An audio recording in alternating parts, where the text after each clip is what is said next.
Ya, selamat berjumpa kembali dengan Bapak dalam pelajaran Bahasa Indonesia. Bagaimana kabarnya hari ini? Semoga kita semua dalam keadaan sehat. Amin. Nah, kali ini kita akan belajar tentang teks eksposisi. Apa sih teks eksposisi itu? Nah, tentu kalian pernah membaca berita atau membaca koran, majalah. Nah, itu dalam kaitan teks eksposisi kalian sedang mencari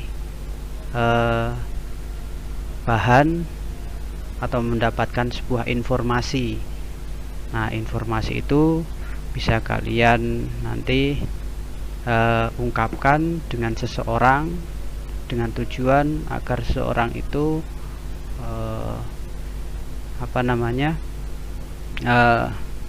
meyakinkan bahwa apa yang kalian sampaikan itu bisa diterima oleh banyak orang atau bisa diterima oleh seseorang yang kalian ajak bicara. Nah, teks eksposisi itu adalah teks yang bersifat sifatnya itu memaparkan atau menjelaskan suatu informasi, contohnya berita dan laporan. Jadi yang menjelaskan, memaparkan sesuatu hal berkaitan tentang informasi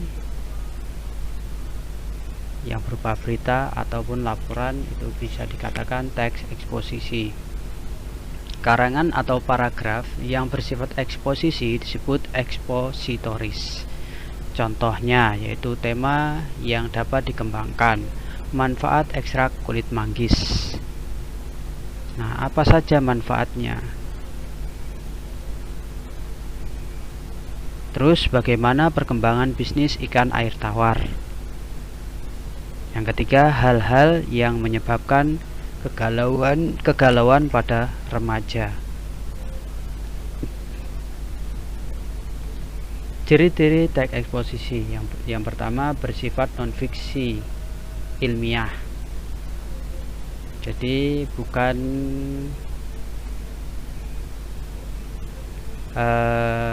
non-fiksi ilmiah,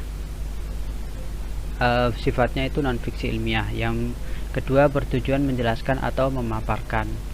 Yang ketiga berdasarkan fakta.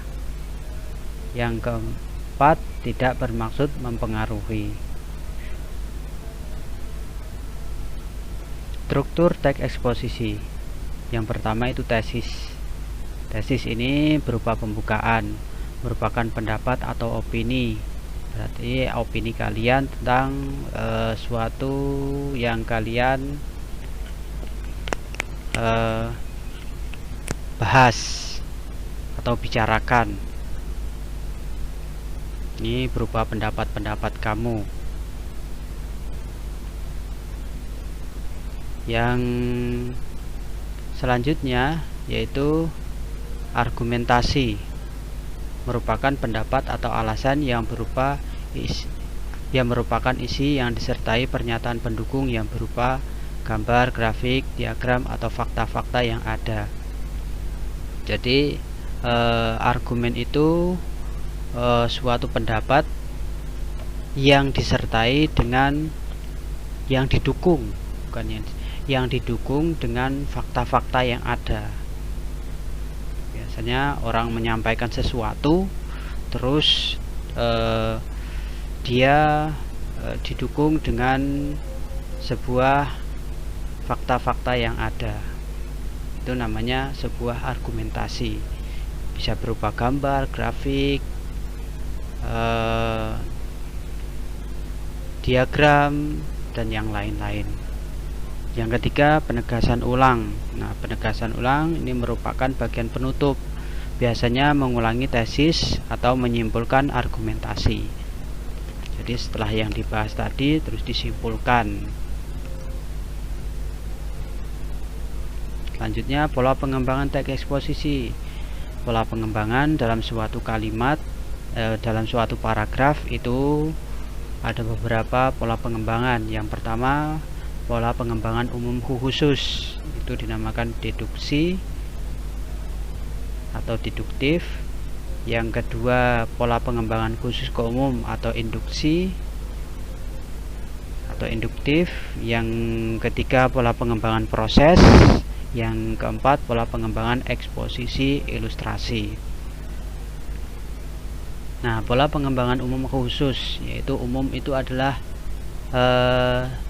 intinya.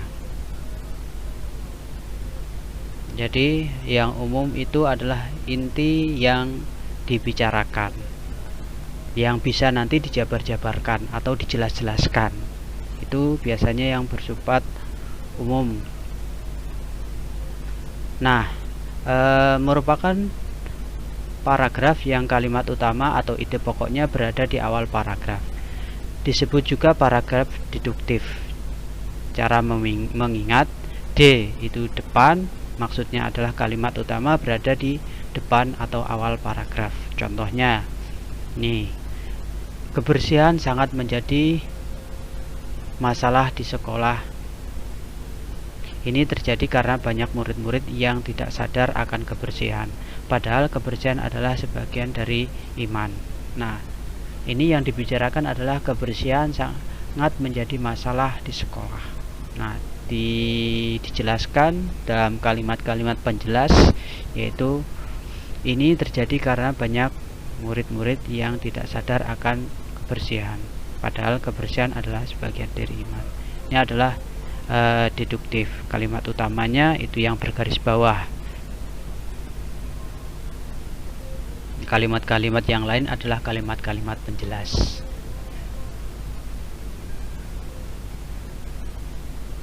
Yang selanjutnya, pola pengembangan khusus ke umum.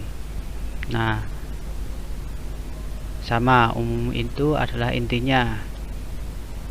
Jadi dijelaskan dulu. Dijelaskan, terus setelah dijelaskan nanti di akhir itu seperti ada kesimpulannya. Seperti itu. Umum sama dengan inti atau kalimat utama berada di akhir paragraf. Disebut juga dengan paragraf induktif atau induksi.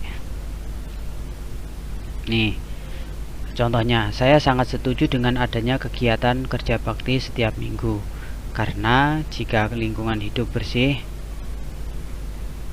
maka kita juga akan sehat. Maka dari itu, ini adalah sebuah kesimpulan dari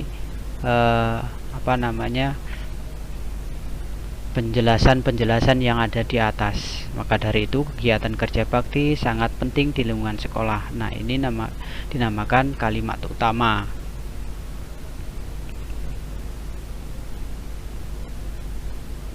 Yang pola pengembangan proses. Pola ini menjelaskan suatu proses yang berhubungan dengan terjadinya suatu atau yang berhubungan dengan cara melakukan sesuatu.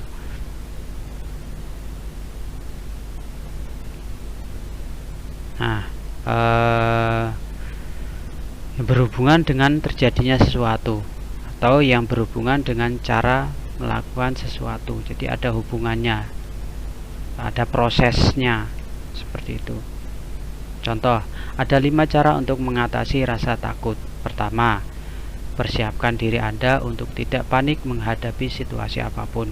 Kedua, pelajari sebaik-baiknya apa yang Anda hadapi. Ketiga, pupuk rasa percaya diri bahwa Anda mampu mengatasinya.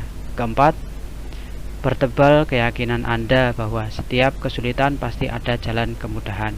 Yang kelima, belajarlah terus-menerus menguasai diri dan mengembangkan kedewasaan berpikir. Nah, ini adalah pola pengembangan sebuah proses. Jadi ada satu untuk mengatasi rasa takut. Nah, yang dibicarakan kan cara untuk mengatasi rasa takut. Yang terakhir, pola pengembangan eksposisi ilustrasi. Pola ini menjelaskan informasi dengan ilustrasi atau contoh agar informasinya mudah dipahami. Contoh, sampai hari ke-8, bantuan untuk para korban gempa Yogyakarta belum merata. Hal ini terlihat di beberapa wilayah Bantul dan Jetis, misalnya di desa Piungan. Sampai saat ini warga desa Piungan hanya makan singkong. Mereka mengambilnya dari beberapa kebun warga. Jika ada warga yang makan nasi, itu adalah sisa-sisa beras yang mereka kumpulkan di balik reruntuhan bangunan. Kondisi seperti ini menunjukkan bahwa bantuan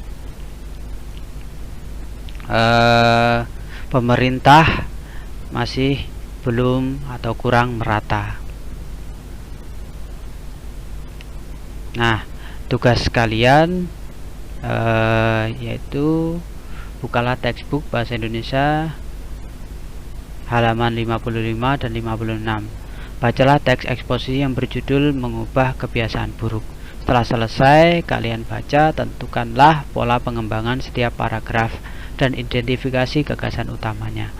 Tugas kalian ketik menggunakan Word atau bisa ditulis dengan tangan di buku binder. Hasil pekerjaan kalian kumpulkan di Google Classroom. Terima kasih. Nah, itu yang dapat Bapak sampaikan. Kita bertemu lagi dalam pelajaran selanjutnya. Sampai jumpa.